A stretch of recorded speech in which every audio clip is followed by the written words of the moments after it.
అందరికీ నమస్కారం. నా పేరు అందే నాగబసవ సూర్యనారాయణ. పురాణామృతం ఛానల్ నుండి మాట్లాడుతున్నానండి.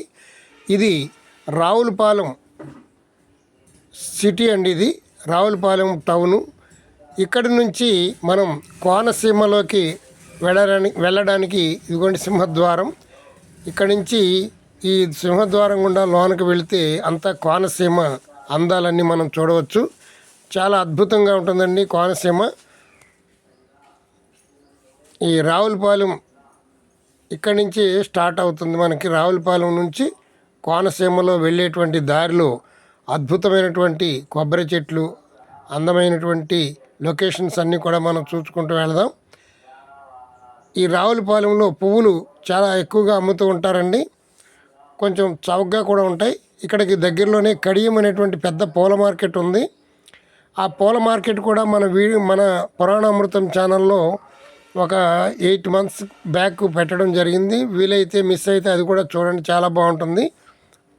ఇప్పుడు మనం కోనసీమ అందాలని చూడడానికి ఈ కోనసీమలో ప్రయాణం చేస్తూ అలాగా ద్రాక్షారం వెళదామండి. వీడియో చాలా బాగుంటుంది, చివరి వరకు చూడండి, చాలా అద్భుతంగా ఉంటుంది. ఇదేనండి కోనసీమ అందాలు. కోనసీమలో ప్రయాణం చేస్తుంటే ఎటు చూసినా కొబ్బరి చెట్లు ఆహ్లాదకరంగా ఉంటాయి. మేము బయలుదేరిన వేళ విశేషం కొంచెం చల్లగా ఉంది, చినుకు చినుకు కూడా పడుతుందండి. ప్రయాణం చాలా హ్యాపీగా సాగింది. మ్యూజిక్ వింటూ ప్రయాణం చేద్దాం.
చూడండి కొబ్బరి చెట్లు ఎంత అందంగా ఉన్నాయో. రోడ్డు అటు ఇటు కూడా పెద్ద పెద్ద కొబ్బరి తోటలు ఉన్నాయి. ఎక్కడ చూసినా కొబ్బరి చెట్లతోటి పచ్చగా అలరారుతూ ఉన్నటువంటి కోనసీమ అందాలు చూడండి. ఈ వీడియోని లైక్ చేయండి. మా పురాణామృతం ఛానల్ని సబ్స్క్రైబ్ చేసుకోండి.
రమణీయమైనటువంటి ప్రకృతి అందాలను చూచుకుంటూ ఇలా రోడ్డు వెంట ప్రయాణం చేస్తుంటే చాలా మనస్సు ఆనందకరంగా ఉందండి.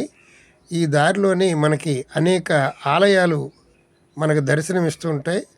కనపడిన ఆలయం దగ్గరలా ఆగి ఆ పరమేశ్వరుడికి మొక్కుకుంటూ మనం ప్రయాణం చేస్తుంటే అది ఒక జీవితంలో ఒక తీపి అనుభూతిగా మనకి మిగులుతూ ఉంటుంది.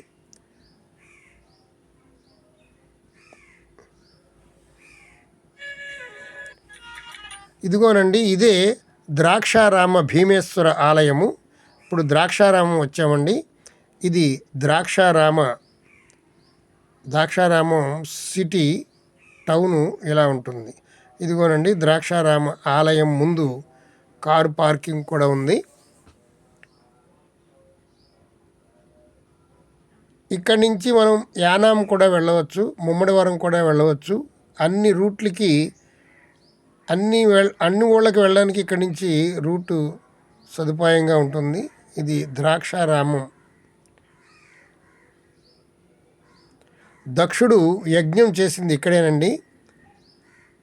శివుని భార్య అయినటువంటి సతీదేవి ఇక్కడే భస్మమైపోయింది. ఆమె పేరు దాక్షాయణి అని కూడా అంటారు.